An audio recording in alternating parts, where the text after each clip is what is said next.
wrong and was right. But when asked about something to eat, they will answer in voices so sweet.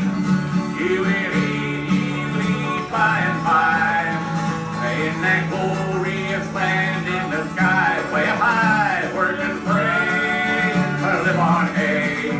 You get by in the sky when you die, that's a lie.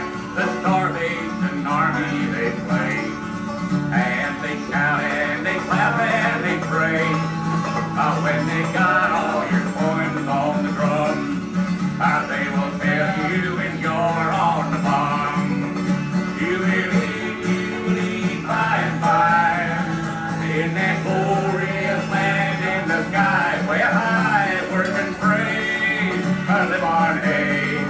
You get by in the sky when you die, that's a lie. Holy rollers and jumpers come out, and they roll and they jump and they shout, give your money to Jesus, they say, and you'll be on that glorious day. You will eat by and by, in that glorious land in the sky, way high, work and pray, live on hay. You get by in the sky when you die, that's right. Working folks of all countries unite, side by side we for freedom will fight. When this world and its wealth we have gained, to the correctors will sing this refrain. You will eat by and by, when you learn how to cook and how to fry. Chop some wood, do you good, and you'll eat in that sweet by and by, that's all right. Joe Hill, again, was executed in 1915, November 1915. And before he was executed, he wrote his last will, which you can't really read there, but it's worth hearing. It's a very famous little ditty. My will is easy to decide, for there is nothing to divide. My kin don't need to fuss and moan. Moss does not cling to a rolling stone. My body? Ah, if I could choose, I would to ashes it reduce, and let the merry breezes blow my dust to where some flowers grow. Perhaps some fading flower then would come to life and bloom again. This is my last and final will. Good luck to all of you, Joe Hill. Yeah, also a couple of little anecdotes about that. You see on the urn for his ashes over here, he's a couple of phrases. He says here that he sent telegrams to Haywood before he died. Goodbye, Bill. I die like a true blue rebel. Don't waste any time mourning. Organize. Haywood just shortened that to don't mourn, organize, which has sort of become a catchword. When historian Howard Zinn died just a few years ago, same headlines for some of his eulogies. Another good line from Joe Hill's last moments. He sent another telegram in which he implored Haywood, could you arrange to have my body hauled to the state line to be buried? I don't want to be found dead in Utah. Haywood did better than that. They hauled his body to Chicago. There's a funeral attended by about 30,000 people. Then they cremated it. Ashes scattered in lots of different places. In fact, about 15 years ago, I was at a conference up in Ypsilanti, Michigan, a library instruction conference. At that point, the IWW headquarters were in downtown Ypsilanti, and so I went there. It's on a little envelope that had a little bit of Joe Hill's ashes in it. Now, there's probably enough envelopes that's like slivers of the True Cross or something like that. But in those raids where that happened in 1917, 1918, the raids in the Wobbly headquarters, one of the things that was confiscated was the urn with Joe Hill's ashes, which, like 40 years later, the Wobblies sued to get it returned to them from the federal government. It was a strange kind of twist to it. Let's see where we go here. One more thing with Joe Hill. I think this is why the Wobblies were a singing union, and it makes sense, that sentiment there. These songs are a whole lot more memorable than pamphlets.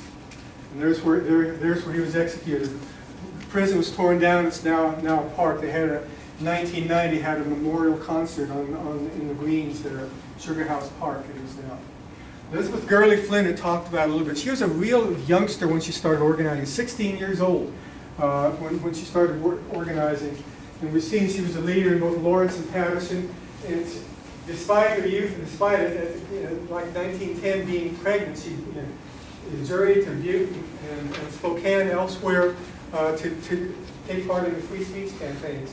She was the subject of a song called "The Rebel Girl," which we'll see here in just a minute. Like I said, I think it was in 1916. There was another case where she basically plea bargained herself out of going to jail, which got her excommunicated from the Wobblies pretty much. And so she again joined the ACLU, helped found it, joined the Communist Party. Got a little bit of her words here. Just a couple years before she died, she spoke a little bit about herself. Those big strikes in the East, the Lawrence strike and the Patterson silk strike, that there was a great strike of copper workers in the state of Utah. And it was there that Joe Hill, I'm sure that all of you have heard of Joe Hill, the son, the troubadour of the IWW, was arrested. The little red songbook, which never dies, apparently, any more than the memory of Joe Hill, has many of his songs. And if there is one thing that I am really proud of in my long labor history, it is that while he was in prison, before he was executed, he wrote a song dedicated to me that was called "The Rebel Girl." And that song, I hope you do hear sometime. It may not be the best of words or the best of music, but it came from the heart, and it was certainly so treasured. And here it is.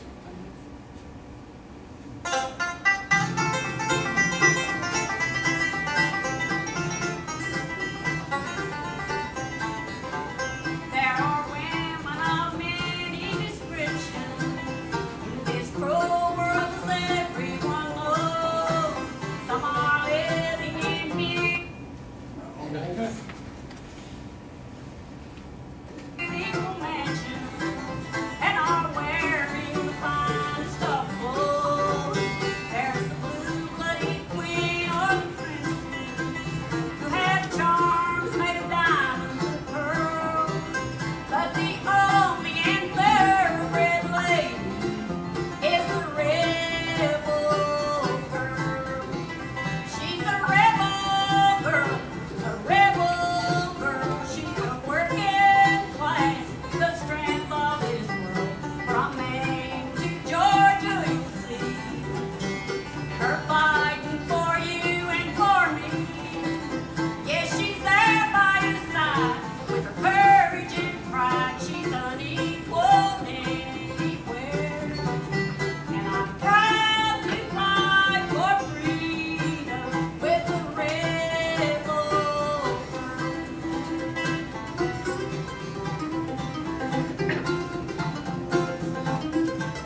of the Wobbly martyrs. We met Joe Hill and Wesley Everest. Third of the sort of the triumvirate of Wobbly martyrs, Frank Little, one of the most fearless organizers they ever had. He's self-described, half Indian, half white, all IWW. Wherever the action was the thickest, that's where he would go. He wound up in Butte, Montana, in I think June of 1917. There had been a big disaster at the Speculator mine there. The miners called in the IWW. Frank Little showed up.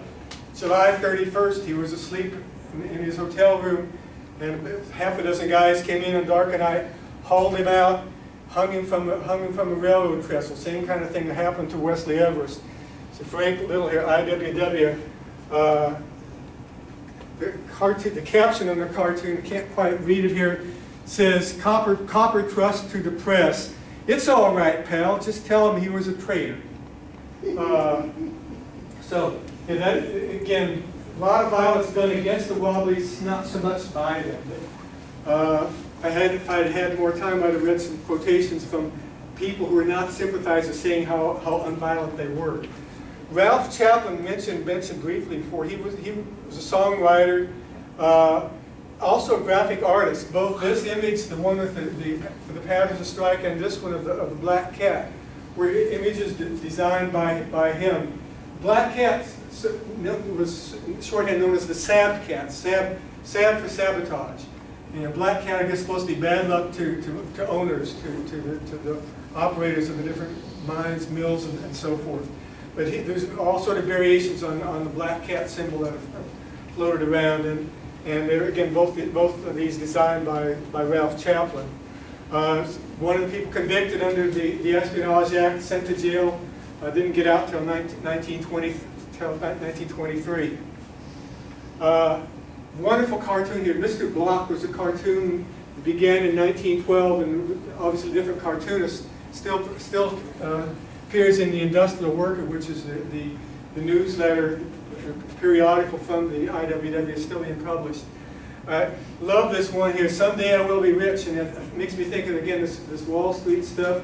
You know, it's like Mr. Block is the guy who thinks, oh, I'm going to be rich someday. It's like one of the 99% who thinks he's going to join the 1% at some point, and it ain't going to happen.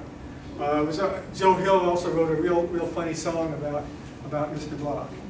Another guy named Carlos Cortez, a little more modern graphic artist. Read about him a little bit. Poster there for a concert, I think in Chicago. Holstein's is a folk club in Chicago.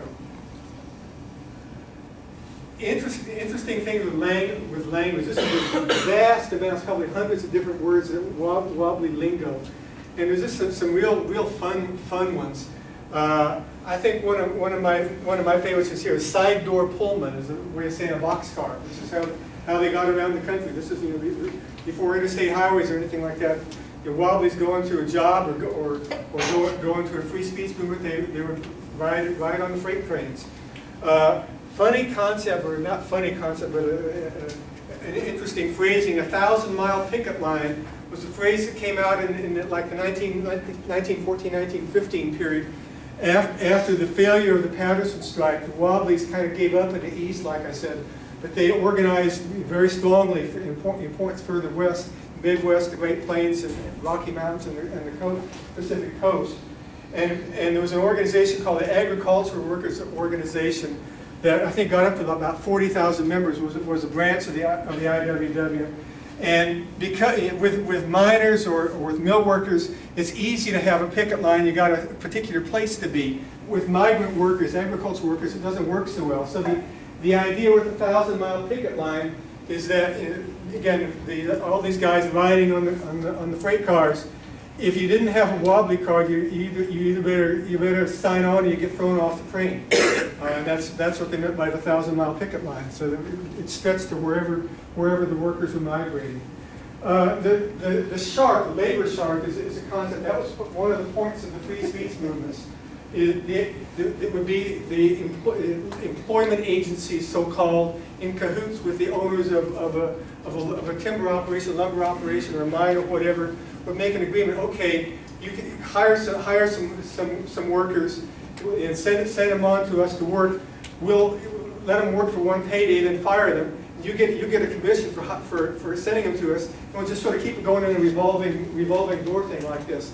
They get kept on for 2 weeks or a month, and they get fired, and they go back and around and again. And meanwhile, the labor sharks make a lot of money, and the owners are keeping their costs down. But again, this fun, interesting lingo that goes on there. Just a couple things here. Like I say, the IWWs aren't dead. I don't know if they can take any responsibility for the demise of Borders or not, but that was one of the campaigns that they worked on. I think particularly in Philadelphia. And this picture is marching in Wisconsin, in Madison, earlier this year. And here, bringing it right up to date, their official support for the Occupy Wall Street protests. This guy, Tom Morello, anybody hear him? I had him until a couple months ago. He showed up a couple times on Keith Olbermann's show Countdown on TV, wearing this hat with the IWW on it. And by the way, the symbolism, there's the letters IWW, you know what that means. The 3 stars stand for education, emancipation, and organization. Again, the 3 sort of cornerstones of their thinking. So they're still around today, much reduced numbers, probably about 5,000. It's hard to say, but they are still around. I promised you a rousing conclusion. We've got the most famous song of all Wobbly songs, most famous labor song, Solidarity Forever. Please join in the chorus. It's really easy. Let me get the music going, and let's end up this way. So everybody maybe stand up and join in the chorus.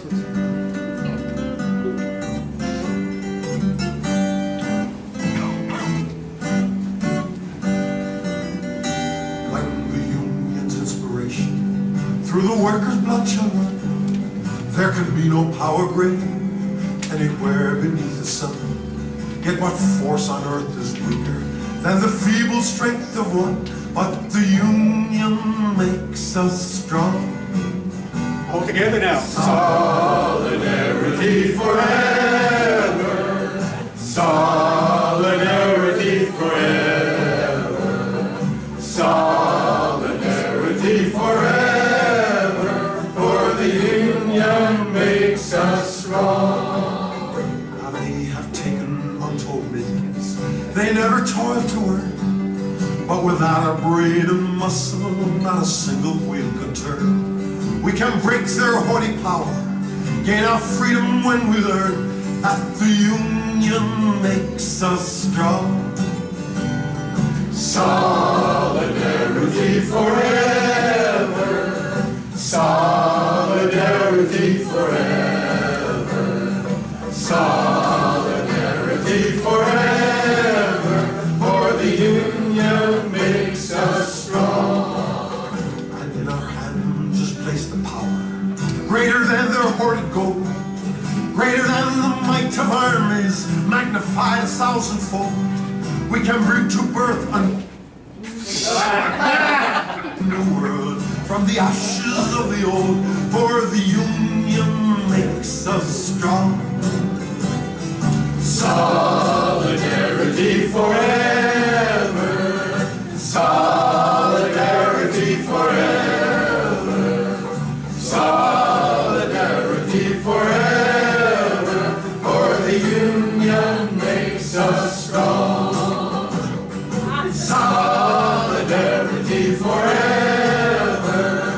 Solidarity forever. Solidarity forever. For the union makes us strong. Thank you all very much. Thanks for hanging in there. How did we sign up? Online. There are some refreshments in the back, and I'm sure Dr. Smith would be happy to stand around and answer any questions you have. Thank you for coming. We have gifts for you. We have a Christmas ornament. And words and deeds to achievement and goal. Yeah. Oh, how politically correct.